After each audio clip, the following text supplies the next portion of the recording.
Well, good morning, everyone, and thank you for joining us for this World Council of Credit Unions webinar, Virtual Annual General Meetings, Best Practices and Lessons Learned. My name is Greg Newman, Director of Communications for World Council. Virtual AGMs have become necessary for many of our organizations in the last year, and today we're joined by three industry professionals who have embraced virtual meetings for their own organizations and provided support to their association members. Cassandra Schroeder, she is the manager of virtual engagements and special events here at World Council. She's going to walk us through the highlights of the WOCCU white paper, What to Consider When Preparing for Your Virtual AGM. Following that overview, we'll sit down to chat with representatives from two of World Council's direct member organizations, Denise Garfield, General Manager of the Caribbean Confederation of Credit Unions, as well as Suzanne Burney, Manager of Conferences and Events at the Canadian Credit Union Association. They will both provide insights into how they've managed virtual AGMs in the past year and the unique challenges those events have presented to their teams and their members. This session is also going to include a question and answer session with our presenters. So if you have questions for Cassie, Denise, or Suzanne throughout the meeting, please use the Q&A button that's at the bottom of your screen. If you go to the bottom of your screen, you'll see that. You can type in the questions there. And this webinar is also being generously sponsored by Vistacom, whose mobile polling solution, VPOLL, has helped many organizations manage their AGM voting needs. We're happy to have Scott Casey from Vistacom joining us here today to give us a quick demo of their voting tool later on in the presentation. And as always, today's webinar is being recorded. It will be available later today on the World Council YouTube channel. That is at youtube.com/WOCCU, and we'll remind you of that at the end of the presentation today as well. So without further ado, let's kick it over to Cassie Schraeder, who's going to take over now. Cassie, what should our attendees consider when preparing for their own virtual AGMs? Thanks, Greg, and welcome everyone. Before I get started, I just wanted to ask you all what concerns you have about hosting a virtual AGM. Have you hosted one already? Are you going to be hosting another one soon? Let us know down in the chat so we can address some of those concerns later. So as Greg mentioned, today I'm just going to be doing a quick overview of the white paper that World Council published last year in order to just provide some general context before we dive into some real examples with our guest speakers, Denise and Suzanne, today. So for any meeting, but especially for AGMs, which have a lot of complex needs, I just like to start out with a really simple principle, which is to design with the end in mind. So while you might think your first step would be to find a meeting platform and go from there, starting with that step can actually cause a lot of confusion later on. We know that there's a lot of different platforms out there.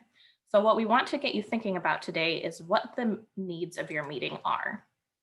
So this means making sure you understand the key purpose of your meeting, what strategies and structures you'll need in order to serve those purposes, and then working the other way to identify what needs you have and then choosing your platform based on those needs.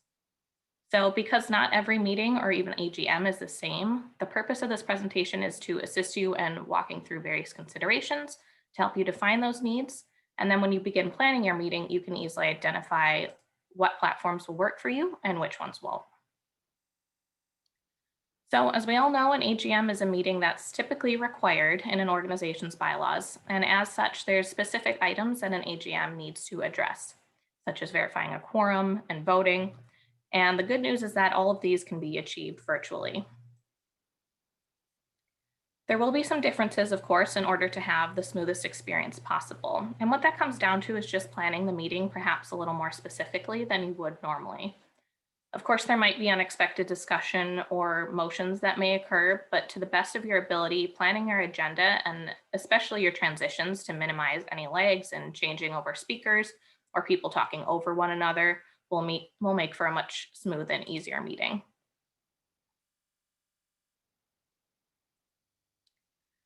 So our white paper defines those needs into a couple different categories. And the goal of this presentation and the white paper is to help you come up with a strategic meeting plan, something like this, a full list of your needs and the meeting structure. So that way you can go on and use this for a request for a proposal from solution providers or just your internal reference. So it'll assist you in having more productive discussions and ultimately in conducting an effective meeting with your membership. So getting started with just our first category here is the meeting format. So you want to ask yourself, does everyone in your meeting need to speak or be seen? So we know that we have web conferencings or meeting type platforms, which you might typically use internally. So that's where everybody can come on camera, everybody can mute or unmute as needed. And then we also have a webinar style platform, which is something like today, where we have our panelists on camera, and then typically those in the audience are off camera. So with a web conferencing platform, you might have less control over the meeting because people can be a little bit more disruptive. But it also might require more bandwidth from your participants if you have that many people on video. So on the flip side, with our webinar style platform, you do have more control, and you do still have some communication with your delegates in that they can use the chat and sometimes different polling functions, but of course they wouldn't be able to unmute freely, which you might need in some cases. But this also might require less bandwidth and be a little bit more accessible. In both cases, running a rehearsal will be key for your speakers. So our next consideration here is our audience. Who are we inviting? In a closed meeting, you typically only have your delegates invited, and you want to be able to guarantee that all of your participants are the delegates who are supposed to be there, and you need to be able to easily identify a quorum. In this case, all participants online can vote and participate in motions, and that'll come into play a little bit later when we talk about the features of different platforms. In an open meeting, you have your voting delegates, but you also have an observing only audience online. So this can make it a little bit more complicated to ascertain a quorum, and comes with a little bit more complex voting system. So with an open meeting, you are able to use a more advanced platform, something that's AGM specific, and there are several of those in the market now. These will be password protected platforms with quorum verification and a lot more advanced features that'll do some of that work for you. Keep in mind that these platforms might require more internet bandwidth from your participants, and they typically do cost more than just a web conferencing platform that you're leveraging for your needs. But these tools are really powerful, and we're excited to show you one example in our Vistacom demonstration later on. On the flip side, if perhaps you don't have the budget for a platform like that, or you're just more comfortable using one that you already have in-house, you can, of course, manually manage the meeting. So this is going to require really strong knowledge of your attendees on arrival and having staff to monitor this. So that means checking in on the attendance list to make sure that your delegates online, to make sure that people aren't participating in polls who maybe shouldn't be. But again, this might use less bandwidth and therefore be more preferable to your participants. Again, in either case, just planning for a more high-touch registration than you might with your in-person physical event will help you follow up with your delegates and nail down exactly who's going to be at the meeting. So plan to send reminders, ensure your panelists understand which link to use, and perhaps provide a guide to your attendees. Our next consideration here is our voting needs. If you opt to use an advanced system build specifically for a shareholder meeting, there should be no problem dealing with answers to any of these questions. Otherwise, let's break down the different types of voting so you can look at some of the options there. So while the calculation may be more manual if you are submitting your ballots offline, it can simplify the proceedings of your live meeting and allow you to handle any weighted voting. So for example, if you have multiple people coming in from one device, or if you have people online who aren't voting delegates.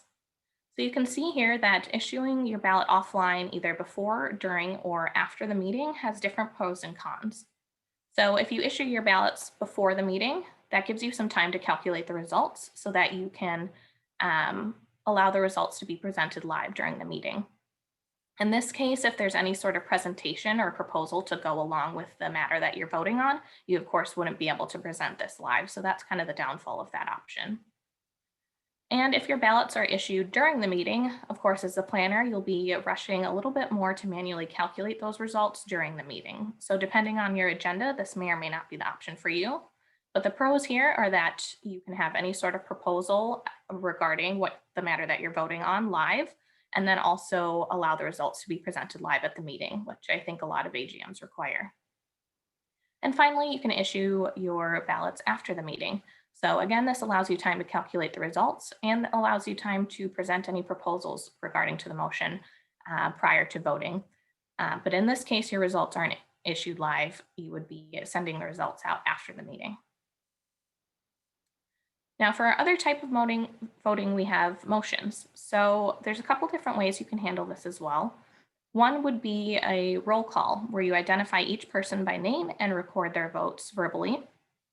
Another would be a polling solution, so something we might have built in here in Zoom, but as we mentioned, that can really have the downfall in that if you have non-voting members online and they're submitting a vote when they shouldn't be.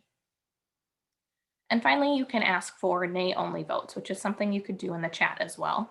You'll just want to make sure that whenever you are verbally voting, that you have people say their names first, so that you're effective in recording your minutes of who issued the nay vote. In all of these cases, you can also choose to take people off of mute if they then perhaps want to give a little bit more voice to the reason for their nay vote. Language is another factor that can affect our planning. I know it will for some of you and for others it won't, but the good news is that again here there's several options for us to consider in localizing our virtual AGMs. So the first would be a simultaneous interpretation. So you want to make sure to find a platform that can have multiple audio feeds. Something like Zoom here could handle that. But just be sure to be aware of any relay limitations. So if you're having two-way translation with multiple languages, that can get a little bit complicated, and that some platforms like Zoom don't allow translators to hear one another. So there are a couple different ways that you can play around with that, but it's something to keep in mind. Another would be live captioning. There are several softwares out there now that can plug into any base web conferencing platform that you're using. What's pictured here is a company called Worldwide Tech Connections. So you can see it just pops up on the right-hand side of the meeting. But just keep in mind that this will likely be machine translated. So when we have more uncommon terms, those can come up incorrectly sometimes. So you're just going to want to keep that in mind. Another option would just be adding the languages in post-production, so dubbing a video that you already have. So this would be a good fit for a pre-recorded meeting, but of course, if you're holding it live, that wouldn't be possible. And finally, you would have a remote or satellite group viewing option. So in this case, if you have a couple people who speak another language and they are able to gather together, which isn't always the case, of course, but if they are, they could have their interpreter in the room with them, which we at World Council have had a couple of groups that have opted to do this. So our next consideration here is the user experience. So we might have some great ideas for our events, and we of course have to consider the capabilities of our end users. So they might have some personal device limitations. So in that case, you're going to want to make sure that the platform you choose is mobile friendly, meaning they can look at it on their tablet or their phone if they don't have access to a desktop computer. They might also have bandwidth limitations. So we talked a little bit earlier about some platforms needing less bandwidth than others. You might also consider a platform with a call-in number. In this case, keep in mind they wouldn't be able to participate in polls if they're built in the platform, but for something like a mobile polling solution, like we'll see with Vistacom, this would still work. You'll also want to consider the ease of use and potentially put together a technical guide, something that might instruct them to use a hardwire instead of Wi-Fi, and have a help desk hotline that they can call into if they're having issues. You'll also want to make sure to open your meeting early so that anybody can diagnose any technical problems ahead of the show getting started. And finally, this would be another great use for satellite groups. If people are able to get into small groups who might not be as comfortable logging on by themselves, this way you can have tech support online to assist them if needed. And our last consideration here is just the production. So now that we've thought about our participants, we also have to consider the technical capabilities of our speakers. And there are a few tips we can give them to better prepare them for presenting virtually. The first is just lighting, of course, to make sure that you have your main light source in front of you rather than behind you. So today I've turned my desk so that the window is facing me rather than to my back. Otherwise I'd be a little bit more shadowed. The next is a setting, just to make sure that it's uncluttered and that you have your camera at eye level. So right now with my laptop, I have a couple different books underneath my laptop to raise it up. So rather than tilting it up so you're looking at my nose, it's facing me straight forward. As well with your audio connection, you'll want to just make sure they mute any notifications, that they test their headset. And we do always prefer to have a headset input rather than just using your speaker on your laptop. It minimizes kind of the echo that you would get back there. And to make sure if they're using a wireless headset that it's fully charged. And finally, with their connection, we talked about this a little with the attendees, but to advise them if they can to use an Ethernet connection, a hardwire, instead of just Wi-Fi. And if they can, to disconnect from any VPN or other items that might be using up some of the bandwidth. And of course, as always, rehearse, rehearse, rehearse. This will make both you and your speakers feel more comfortable. I also wanted to mention just a couple final vendor considerations. So if you can, ask if you're using perhaps a production company, ask to make sure that your rehearsal is included in your price. You're of course going to want to do a walkthrough. So this again will make both you and your speakers more comfortable. And if it is a closed meeting and there might be some confidential matters discussed, you'll just want to make sure that there's a confidentiality section included in your contract as well. And finally, if it is a more advanced platform especially, ask if they'll have technical support available. So rather than your staff having to provide that support, if they have someone who's an expert in their platform specifically that can help your attendees, make sure to get that hotline number from them or understand how your attendees or your speakers can reach out to them if needed. So that's all I have for you guys right now. We also have our Senior VP of Advocacy, Andy Price, online if there's any initial questions about bylaw changes and whatnot as well. But with that and a little bit of understanding of our meeting structure, I'll turn it back to Greg. Thanks a lot, Cassie. I mean, I think we forget, we go year to year between virtual annual general meetings, and I think we forget just how much there is to them, especially when you put the virtual aspect into consideration. And I'm sure we already have a lot of great questions on a lot of those topics you brought up. We'll get into that a little bit later. We want to turn to our guests now, though. Suzanne and Denise, who are both joining us. Suzanne from the Canadian Credit Union Association, Suzanne Burney, and also Denise Garfield from the Caribbean Confederation of Credit Unions. Can you both just quickly tell us a little bit about your own experience with virtual AGMs, how your members receive them? Denise, let's start with you. Thanks, Greg. Morning, everyone. Thanks for having me. Well, just for the audience benefit, the Caribbean Confederation of Credit Unions is the regional apex association, and we have 21 affiliates from 17 Caribbean countries. And our AGM tends to have about 100, a little over 100 persons in attendance. Well, what we found was that the actual day to hold our AGM, this was going to be different for us because usually it's held during our 5-day convention and it's usually on a weekday. And directors are now in their substantive jobs at their companies. So we had to now shift this to Saturday. In addition to that, we had different time zones was a factor for consideration. So we had members who were 2 hours, an hour ahead or an hour behind. And we had to now come to an agreement where that was convenient for everyone. It was a closed meeting, of course, with the ability that everyone could be on camera, but most opted not to. We have alternate delegates, as well as observers in our meetings. So, but the only persons who can vote were delegates.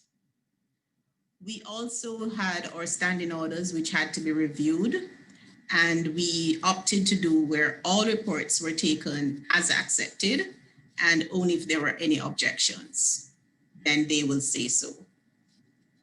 In terms of production, actually, our offices in St. Kitts, we did not at the time have a generator, so we had to have backup in the event that there's power outage. And what we did was we used the affiliate's country where the president resided, because he would have been the one who would have been doing most of the reports anyway as our backup. But overall, it was successful. We normally have our AGMs like 5 to 7 hours. Our AGM was 2 hours. That sounds like it went pretty seamlessly. Suzanne, Yes, it did. Suzanne, I know that you definitely had the time zone issue in Canada, similar to Denise. What were some of the other things you found? Thank you very much. I also am thrilled to be here today, and thanks everybody for tuning in, and we're able to share and collaborate together. This is amazing. Um, Canadian Credit Union represents 224 member credit unions across Canada. So you're correct. The time zones from one part to the other part, we do have to have a consideration. And we did have different time zones, and scheduling at 1 o'clock Eastern time to accommodate the West Coast members. And our president, Martha Durden, did also make a short introduction in French, but our audience is mainly in English. So those are kind of how we kick-started it. I do have a list that was prepared for me by Jan Hopper at our office, because it takes an incredible team to produce an AGM, and we had a lot of people on the team. And I have a few things that I wanted to share with everybody. We chose a hybrid of a webinar and a meeting, in that the attendees could participate by asking questions and moving seconding motions through the chat function, as well as live volley. Only the presenters and slides were on camera, which were more of a webinar style. We also had a closed audience for members only this year. Last year, we did allow for a few non-members. This year, the voting online during the meeting using the platform provided by a production company, we did have weighted voting, so that we found this to be the best option for us. We did opt in to pre-record nothing. We did everything live. However, that is an option for people to do pre-recording. However, we decided to have a live event. Overall, it was a great success. Our members thought it went very smoothly, and the timing was great because we had actually somebody on staff to do an actual timing document. People call it run a play, production timing, but it really did assist in the moving of the slides and the movement of the event so far. Thank you. Back to you, Greg. Thanks a lot, Suzanne. I know that it sounds like both of you had successful events, but I'm sure afterwards you got member feedback. And what was some of that member feedback that you got? And Suzanne, since you're on camera with me here, let's start with you. What did they say they found the biggest challenges to be? How did you address that, and how will you address that going forward? Absolutely. I mean, wonderful thing about our members is they do give you feedback, right? And when you get feedback, you can make change and you can do things differently. We're always nervous at the beginning of the voting that the delegates will have access issues, technology issues, access issues. We won't be able to achieve quorum. And last year we gave them 15 minutes early to log in. This year we decided to tell all the voting delegates you needed to be on 30 minutes early. And in doing so, even though it sounds, 30 minutes early, but in doing so this year, we managed 15 minutes early because we had connections issues. We could only have 2 or 3 that were having problems this year. So we actually achieved 85% of voting percentage of quorum. And this was up from last year at 78%. So that is our number one concern. The technology platform that we use did allow for real-time quorum calculation based on the weighted voting. To do this separately would take a lot more time, and this tool did allow us to come to that particular moment in time that we knew we had quorum. So that was very helpful to us, and that was our main concern. We can definitely relate to that here with all the webinars that we do to have people early, because if they hear 15 minutes, but 30 minutes tells them be early. And I think that's a great tip for other people who are going to be doing this. Denise, what were some of the things that your members came to you about and said, maybe we could do this a little differently next time, or this is what we had challenges with? You're muted, Denise. I didn't get any of those, but what we had was, our concern was more bandwidth for members. What we did though was we encouraged them to join collectively from each of the countries. So rather than individuals, so that would help us in terms of the bandwidth. And some did, some joined individually. We also did encourage them to log in early. And basically they used the chat option if they were not hearing. We also provided our entire team's telephone contact. So to assist persons in the event that they lost, their accessibility to the meeting.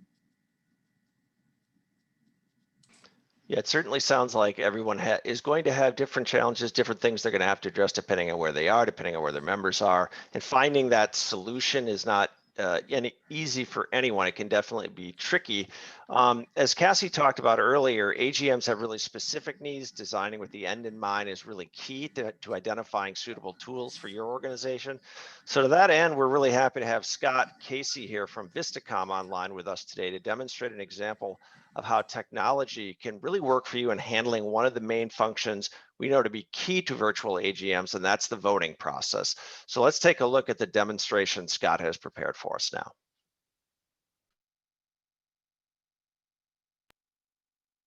Hi, I'm Scott Casey, President of Vistacom Information Systems. Thank you for this opportunity for allowing me to provide a brief demonstration of Vistacom's VPOLL mobile polling solution for annual general meetings.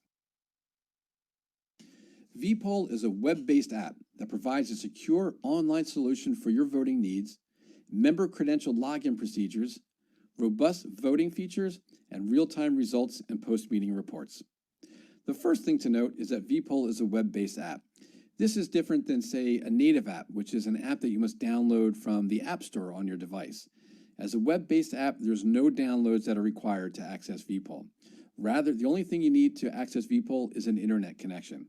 So whether you're using an Android phone or an iPhone, a smartphone, a tablet, a laptop, whether you're using Google Chrome, Safari, or Internet Explorer, any and all of these devices can access VPOLL.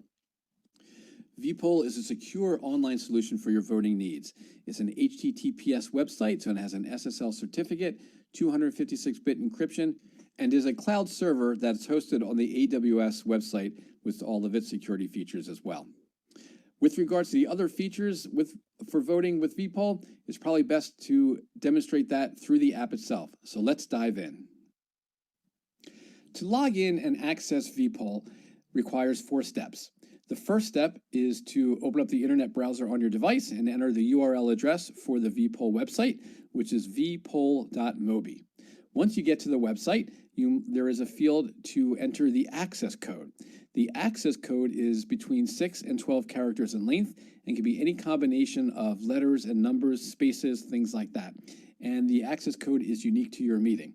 Once the access code is entered in and you click the join button, you are then taken to the login screen. And this is where VPOLL will authenticate your members.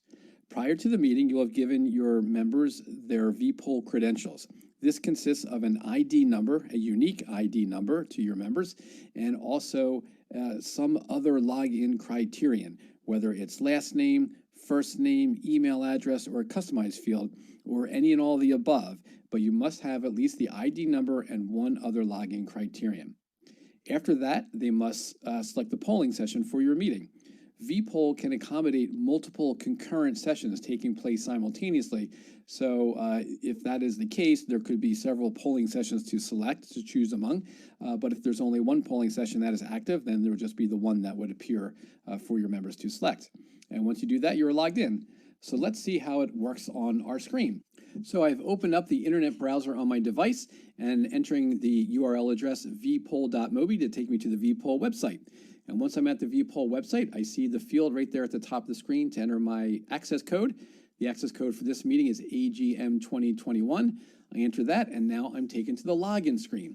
Now my ID number is 100, and I also have to enter my last name. So these are the 2 login criterion that I must input. So if I do not input that information correctly, VPOLL will not grant me access, and I will not be able to log in.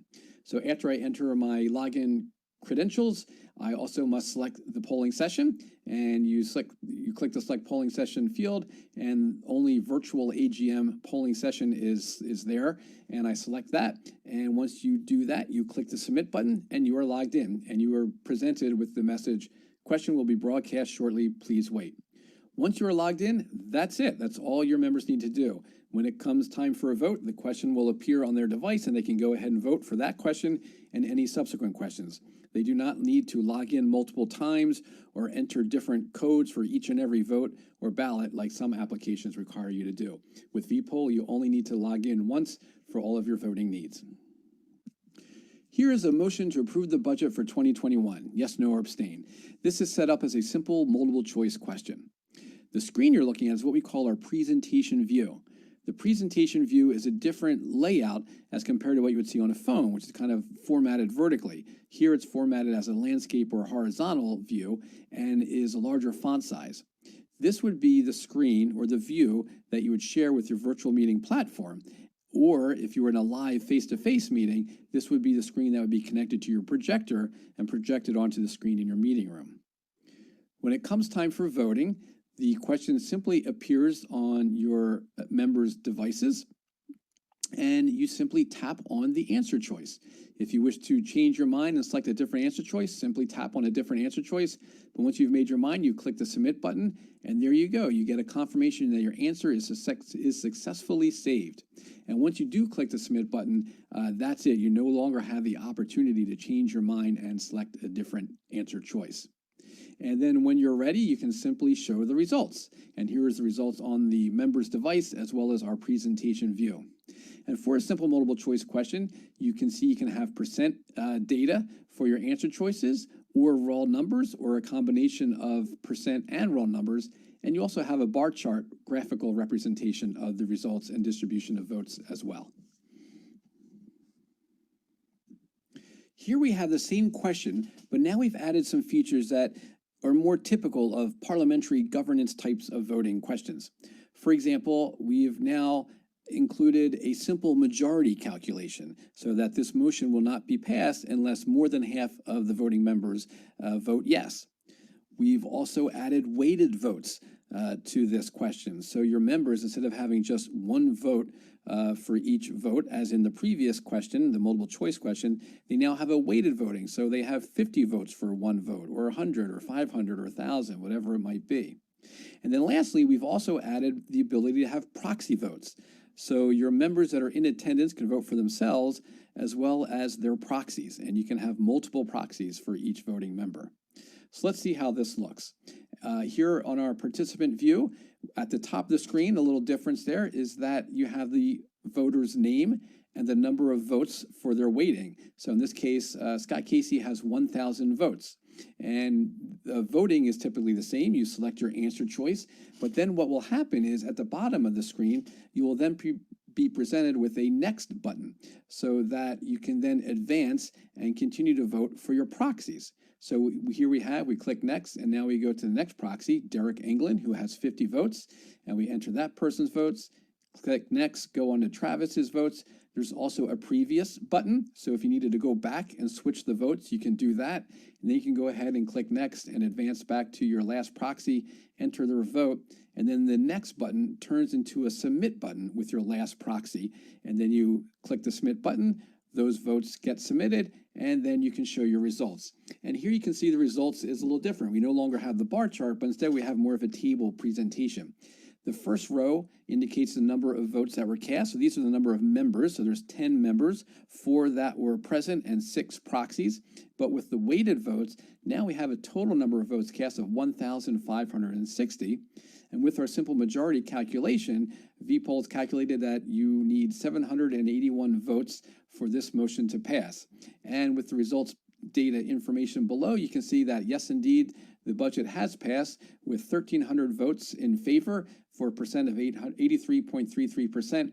And you can see with the check mark that it has in fact reached the simple majority calculation. VPOLL can also accommodate elections. Now, you could make elections just like our previous questions, where it's kind of a multiple choice question, and you present a whole slate of candidates, and you simply vote for, against, or abstain. Or in this example, you can have your members choose from a list of candidates. And in this example, we are choosing 3 candidates, and VPOLL can be set up where you, in this example, where you must choose 3. If you select fewer than 3 candidates, VPOLL will not let you submit that vote. It will not be valid, and subsequently, you cannot select more than 3 candidates. You can also make it so that you can have up to 3 candidates, and if you select 1, 2, or 3 and submit it, that would be valid. The voting itself is the same. So in this example, we have a simple majority calculation, we have proxy votes, and the voting process, as I said, is the same. You select your 3 candidates, click next, and then you vote. That's your vote. Then you can click next and you start to vote for your proxies, select their 3 candidates, click next, and so forth until you submit all your votes. And once again, the results data looks similar. It's the same number of voters, same number of weighted votes that were cast, therefore the same simple majority calculation in order to be elected.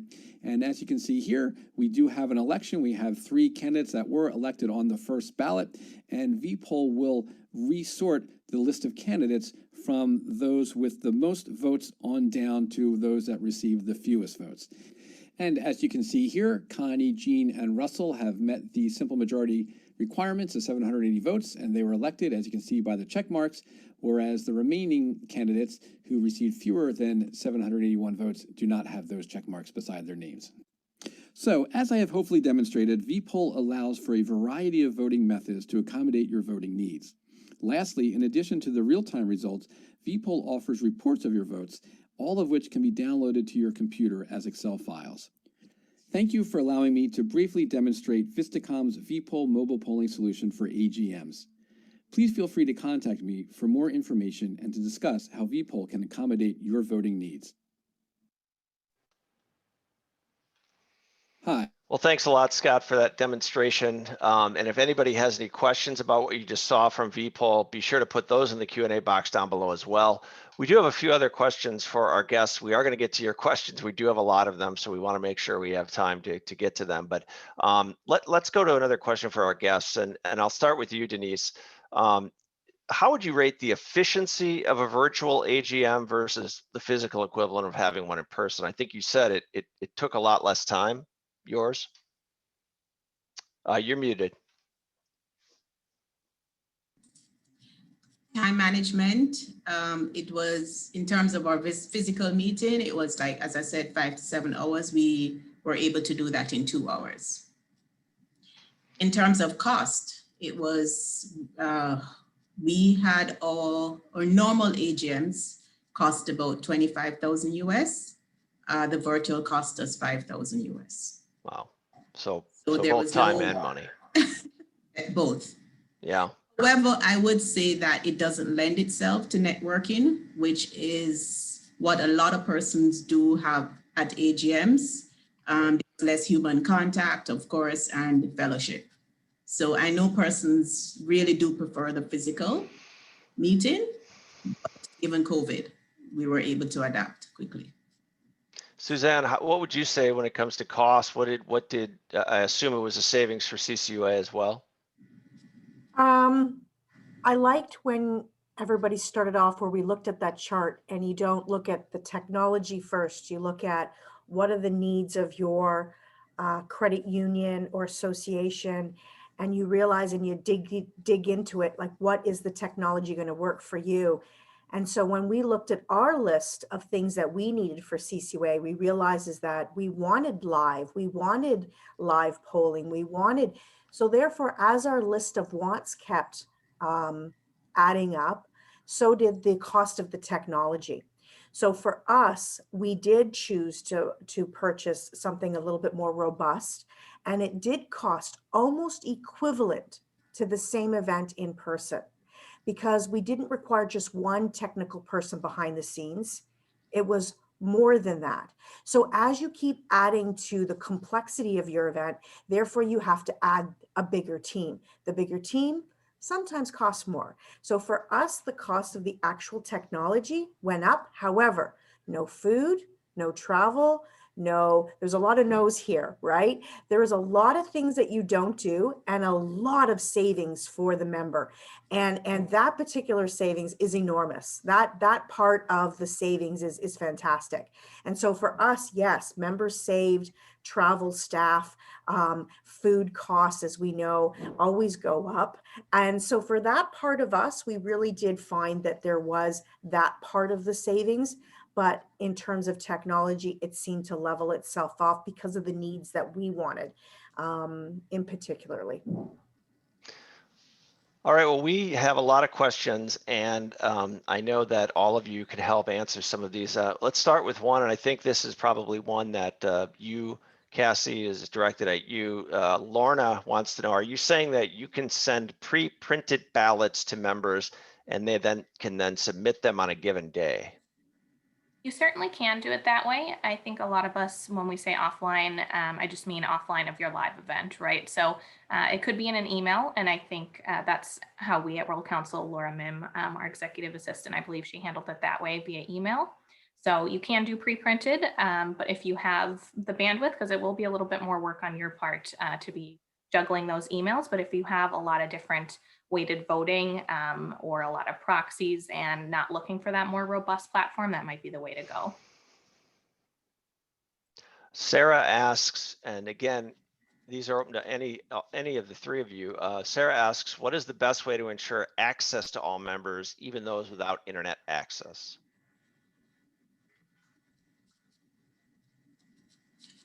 Go ahead, Denise. Well, I wanted to add to what you had said that, of course, you have to work with your regulators regarding the pre-printed ballots, because if they don't think that it's reasonable for their members to have that in advance, they have to really work with the regulators as well. Thanks for adding that, and I neglected to see if there was another comment on that question. On the question at hand, what is the best way to ensure that member access, especially we could be talking about people in rural areas who don't have internet? What's the best way to make sure that they can get access? Well, what we found when we assisted some of the credit unions in the Caribbean, which that is one of the main issues that they had, is that we had satellite locations. We told credit unions to have satellite locations. So what they did, they had their teams actually have a location in the particular area that most of the members were in. And they all came in actually, of course, observing the protocol. And they had to get permission to have those meetings. Again, regulations is critical. Working with the regulator for credit unions is critical in making sure that your AGM comes off successfully. So they allowed that for some of the AGMs, that they could set up satellite locations. They could have the members come in. I think they limited them to 100, and as such, observing the protocols. So I would say that having the satellite locations, bringing the members in together would be one of the ways of alleviating that. There's another question related to that, and I think it probably is some of the same answers, because one, James expresses concern that there's a lot of elderly members that they have to worry about. They're not computer literate, and being able to attend and participate in the meeting is important, and also that they can't attend virtually, but they still want to vote. And I assume that's probably the same answer then, right? To have these satellite locations? Correct. So what most credit unions did, they did a hybrid event. So they were able to have their meetings virtually as well as in person. I think in this most area of the elderly persons were the ones who really wanted to attend in person. And I think Suzanne's team put together a pretty robust technical guide, right? I feel like you guys had a lot more high touch support when you couldn't do the satellite meetings. You're right. So for those that are in rural areas of Canada and they can't drive, or they're not able to kind of go to an area of need. So what we did was, what could we do for technical support? What could we do for that particular member? And also we train them. Call our team. We'll do a pretend run. We'll get you up and running. You're our member. We're going to help you. We'll go through the motions of trying your technology. And if it's absolutely, not working, right? A lot of times people didn't realize I just had to plug this in, or I just had to refresh this, or I didn't realize I could do it on my phone. Or so a lot of times people think you have to have the camera on, or your bandwidth, or how to test bandwidth.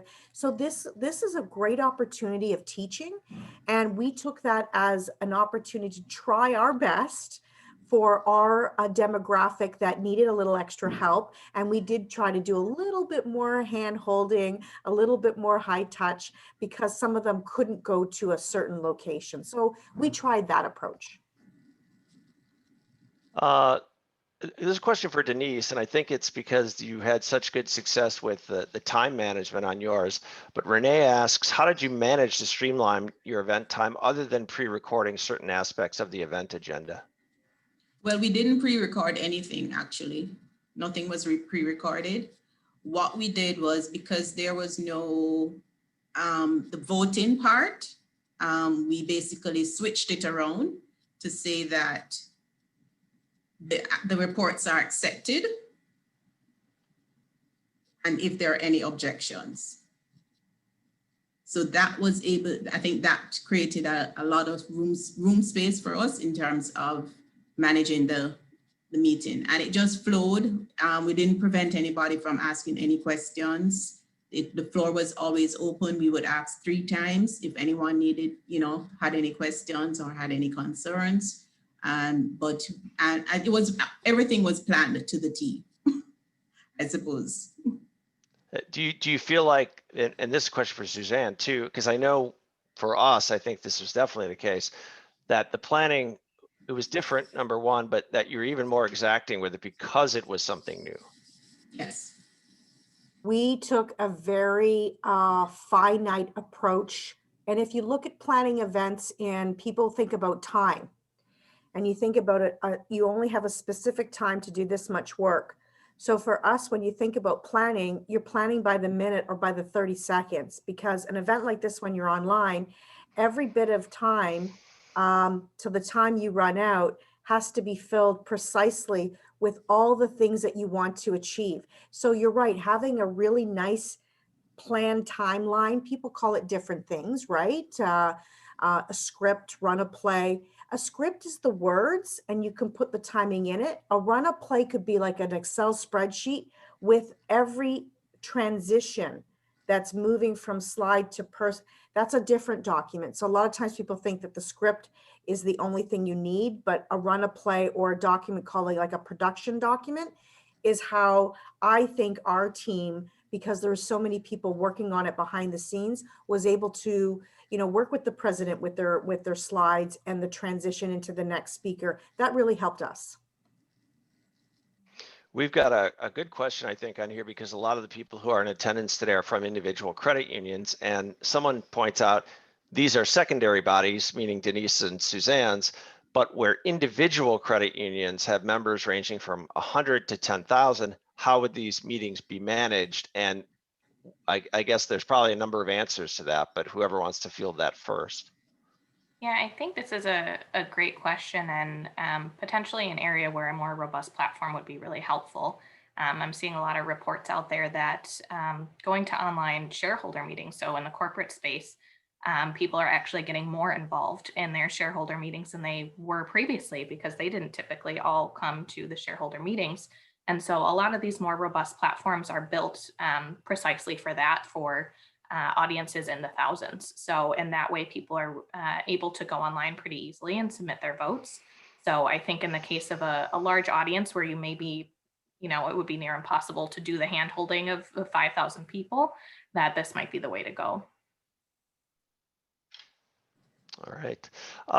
One concern somebody expressed, Bridget asks, could we be held responsible if attendees feel they didn't get enough time to contribute? I don't know in what way held responsible means, but I guess that would be a concern probably.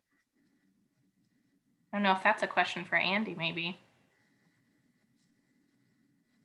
Andy Price, our Senior VP of Advocacy, is also on standby today for because there are some regulatory issues that come up with AGMs. And Andy, is there any concern, I guess, from a regulatory standpoint, if attendees would say, I wasn't given access, I wasn't given time to contribute? Yeah, thank you, and good morning, afternoon, or evening, depending on where you are. Happy to be here today. So I'm going to answer like Denise. First of all, you need to check with your own national level regulator to make sure there's not something in your particular framework that speaks to this issue. However, what I see around the world in this area, I mean, the credit union is entitled to run its meeting in an orderly manner. Nobody has a right to show up and say, okay, I'm going to speak for 7 hours now until I get my say in, and then you can't move forward with the meeting and make decisions. And so most places allow you to set some kind of game rules in advance. You can a lot of times with credit unions they're informal around the world, but you can do things to say like, okay, we're going to allow the public to speak on this issue, but everybody is going to get 1 minute to speak on it, or 2 minutes to speak on it, or whatever time frame you want to set up. Some people will ask you to say, hey, if you want to speak on a particular issue, you publish the agenda in advance, you have them submit a card, and then you can kind of make the judgment as the meetings go. Okay, we have 10 people who want to speak on this issue. We're going to give each of them 3 or 4 minutes to speak on this issue, so you can conduct that in an orderly manner. This is a common problem. We're dealing with people, and people like to do all kinds of crazy things at meetings. So it's the nature of any meeting, whether it's virtual or online, having to deal with those. Sometimes perhaps if somebody has a real concern, you might want to make your management or your leadership available to them in advance. Sometimes you can vet their issues out in advance. But the issue of being held responsible for that, one, you're going to need to make sure that you follow the rules that you do set out. Some people even like to do formal parliamentary. You want to follow Robert's rules or Sturgis rules, or there's all kinds of parliamentary rules about that. That can get tricky because you need someone in-house who actually understands those rules. So if somebody makes a motion or does something, and if you make those rules available to them and then you don't follow them, well, you may have a problem arising for that. So a lot of credit unions I find tend to do less formal things, but it may be good to kind of think through that and set on in advance. Okay, we know we have a controversial issue coming up. Let's put some guidelines. We're only going to allow the public to speak, for so long. A lot of places will allow you to do that, but I come back to my thing. You always need to check with your national level framework with respect to what you can and can't do on that. A lot of places are permissive and allow you to put some parameters on that, is what I see around the world. All right. This is a really good question from Rosetta. She asks, should technical difficulties develop during the voting process, and this again may be a good one for Andy, will the virtual meeting be deemed null and void? Yeah, again, it's gonna I think come back to your national level regulator. And so I think you may see a variation on this, right? If your whole technology fails and nobody is available to participate in what's going on, or nobody can vote, or perhaps large swaths of people were unable, your technology fails, or for some reason, yeah, you may need to have to reset that meeting and do it over again. If it's an isolated incident, user error on somebody's behalf, it's unlikely, but 95% of the people had no problems at all. It's kind of hard to say that a regulator is going to make you redo that annual meeting, particularly if that number, would not have made any difference in the outcome of the meeting at all. But again, I think you're going to have to come back to your national level framework and see how it speaks to that. I think regulators expect that there are going to be pockets of isolated people whose their internet goes out, and so 1 or 2 people comes off, or somebody just doesn't know how to log on. That could really be the issue. These things are common. Regulators are aware of that. They know that it's going to happen. I think it's a matter of kind of judging the gravity of it. If you get a situation where like half can vote, half can't, perhaps you need to do a supplemental meeting then you might want to just have your meeting and then say, okay, we're going to continue it because we know that there's issue. If you become aware of it during the meeting, and then, perhaps reschedule a meeting later to accommodate those people that got disenfranchised. Really good question here, and I think this is probably specific to this person's credit union or association, but Habiba says, and I think, again, she's referring to hers specifically. She says, most members strongly feel that virtual AGMs cannot be free and fair, especially if it is a voting AGM. What is your take on this? Because there's little trust in virtual voting. Did Suzanne or Denise, did you experience that at all? Well, we had our regulator with us as well as our auditors. So they managed that process for us in terms of the voting. And even when the results came out, it was them who handled that. So they were in the back. They were part of the team, the technical team, if you want to call it that.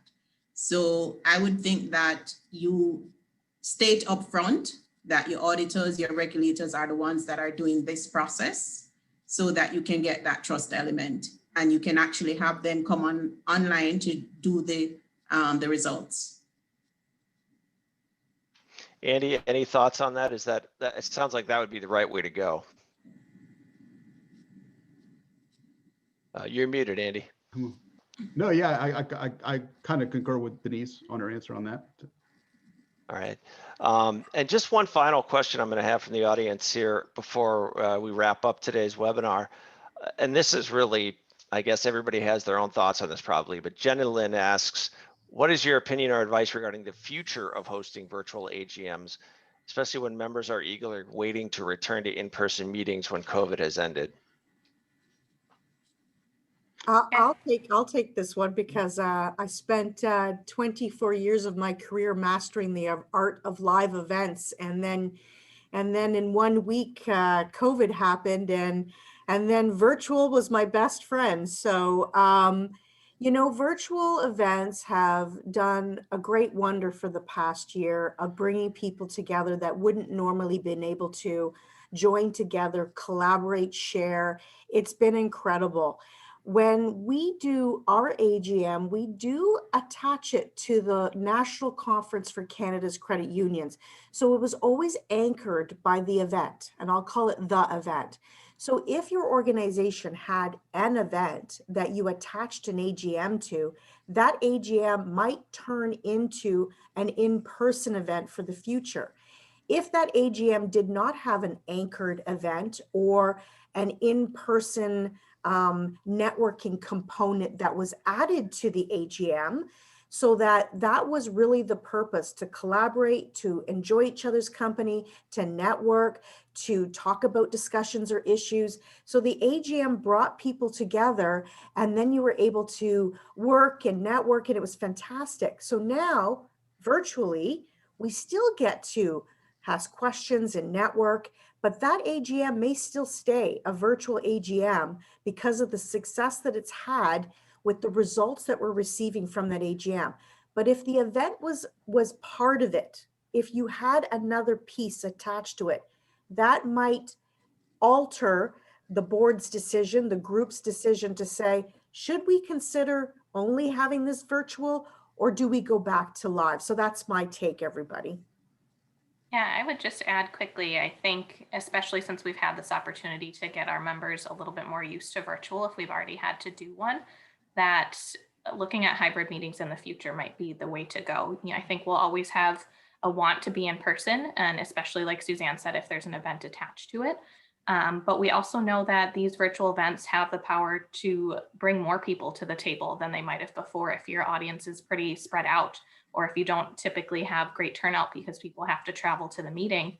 You can have the best of both worlds, right? You can have people on site doing all the things that they love to do, and at the same time still including the folks that weren't able to travel to your meeting. So again, you might be able to get the best of both worlds, and that's something to keep in mind. All right. Well, listen, this has just been a really informative webinar, I think, for anybody who's joined us. And so Suzanne, Denise, thanks so much for joining us. And of course, Cassie and Andy, Thank you. We'll see you guys soon, but excellent information from everybody involved. And again, I want to thank Scott as well, from Scott Casey from Vistacom, for sponsoring today's session. Vistacom, great partners in this event. And thank you so much to all of you. Again, today's webinar was recorded. It will be available later today on the World Council YouTube channel. That's at youtube.com/WOCCU. And finally, if you haven't already, don't forget to register for the World Credit Union Conference. It's going to be taking place virtually July 14th to the 21st. We'll be hearing from more credit union industry experts from around the world. You can register again at wcuc.org. That's wcuc.org. And we hope to see you there. Thanks for joining us today, everyone.